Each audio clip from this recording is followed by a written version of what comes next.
আমার সম্মানীয় দর্শক বন্ধুরা, মন্দিরে গিয়ে পুজোর পর এই কাজগুলো করতে মোটেও ভুলবেন না, কারণ এই কাজগুলি না করলে আপনার পুজোর সুফল আপনি পাবেন না। তাই আমি অনুরোধ করব ভিডিওটি শেষ পর্যন্ত দেখুন। তো বন্ধুরা, ভিডিওটি শুরু করা যাক। মন্দিরে গিয়ে পুজো দেওয়ার রেওয়াজ প্রায় সব হিন্দু ধর্মের মধ্যেই রয়েছে।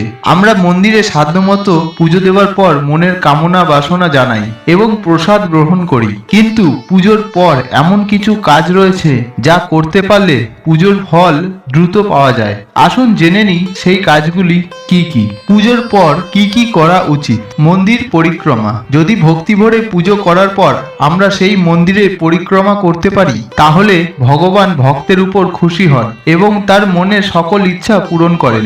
মন্দির পরিক্রমা করলে শুভ ফল পাওয়া যায়। মন্দিরের চারপাশে থাকে বেশ কিছু পজিটিভ প্রভাব। সেই প্রভাবগুলি আমাদের শরীরের মধ্যে প্রবেশ করে, আমাদের শরীরের নেগেটিভ শক্তিকে হারিয়ে দেয়। শরীরের পজিটিভ প্রভাব থাকলেই সব কাজে সাফল্য আসবে। সাফল্য থাকলেই সুখ, সমৃদ্ধি ও মানসিক শান্তি থাকবে। মা লক্ষ্মী সবসময় আপনার ঘরে বিরাজমান হয়ে থাকবেন।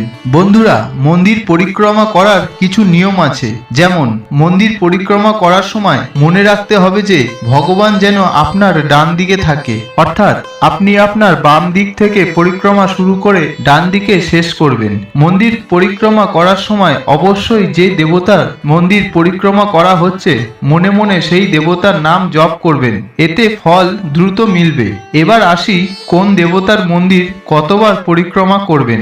যদি নারায়ণ বা বিষ্ণু মন্দির হয় তাহলে 4 বার, যদি গণেশ মন্দির হয় তাহলে 3 বার, আবার সূর্য মন্দির হলে 7 বার পরিক্রমা করবেন এবং শিব মন্দির, দুর্গা মন্দির, কালী মন্দির, মনসা মন্দির হলে 1 বার পরিক্রমা করবেন। মন্দির থেকে বেরিয়ে কোনো ভিক্ষুককে অন্ন বস্ত্র বিতরণ করবেন। তো বন্ধুরা, এই নিয়মগুলি আপনি মেনে মন্দিরে পুজো দিন। ঈশ্বর আপনার মঙ্গল করুক। সবসময় সুস্থ থাকুন, ভালো থাকুন। ভিডিওটিতে একটি লাইক দিয়ে চ্যানেলটি সাবস্ক্রাইব করে রাখুন, কারণ এই ধরনের ভিডিও আপনাদের কাছে উপস্থাপন করি। ধন্যবাদ।